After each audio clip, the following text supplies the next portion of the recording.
What's going on, everybody? Just giving an update on my cross-country adventures while the coronavirus is breaking out. I decided to get a motel room tonight and decided to get out of the sleeping out of the. I slept in the car the last 3 days. Got a shower at the truck stops here and there. So yes, I am cleaning myself. I slept in my car the last 3 days. Whatever. I decided to get a room tonight. For once. I made it up to Vermont. I'm in Vermont now, so I'm not in Massachusetts anymore. Made it up to Vermont, where right here in Vermont there's 49 states that have cases. West Virginia is the only state that doesn't have a case. But we get up here, and way up here in the deep woods and the deep areas where there's hardly any people, and it's like rare. There is a couple cases here in Vermont, but it's like fucking rare. Massachusetts, there's like a couple hundred. Vermont, there's like this many. That's it, because there ain't fucking nothing up here. And that's why I came up here to Vermont, because there's hardly any people. Nobody hears about Vermont. Nobody hears about Vermont. It's one of those states you never hear about. And that's why I came up here, because there's no people up here. I feel safe up here.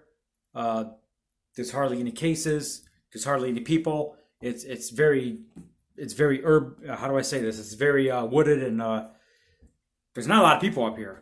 So I think I'm in the safe zone for now. So we'll see what happens tomorrow. But I'm in Vermont right now at my motel room. Decided to get a room tonight. I might stay up here for a couple days. I don't know. We'll see what happens from here. But anyway, Canada is now closing their border to non-U.S. citizens. Or excuse me. Canada is closing the border to non-Canadian citizens. Unless you have a family member, a close family up there, or maybe you're an American citizen who's married to, got a Canadian wife or something like that. But other than that, main regular U.S. citizens, the Canadian border is closed. We're definitely at situation critical now. This is a global event, no doubt. We're at situation critical. I started this cross-country trip, and this shit was just starting like a couple days after I started driving cross country. If I would have knew that, if this would have started before I left, I probably would have stayed in Michigan. But it is what it is. I hope it doesn't get any worse. I just have to turn around and go back to Michigan. But I'm up here in Vermont. I'm safe from Corona. Not a lot of people up here. Lot of woods up here. Very dense woods up here. Not a lot of people up here in Vermont. I feel safe.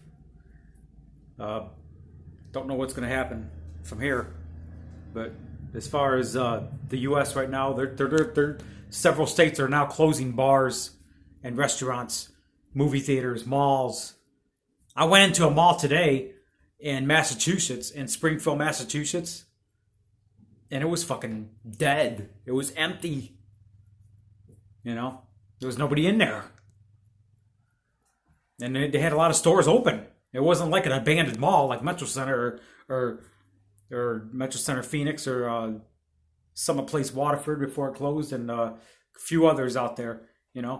Tucson Mall, Tucson, Arizona. No, this mall had a lot of stores open, and there was fucking nobody in there. The cafeteria was a big cafeteria. All restaurants open. Nobody fucking in the mall. It was like 10 people.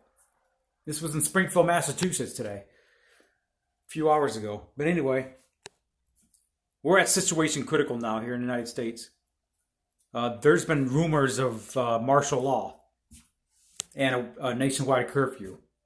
They do that. Where am I going to go?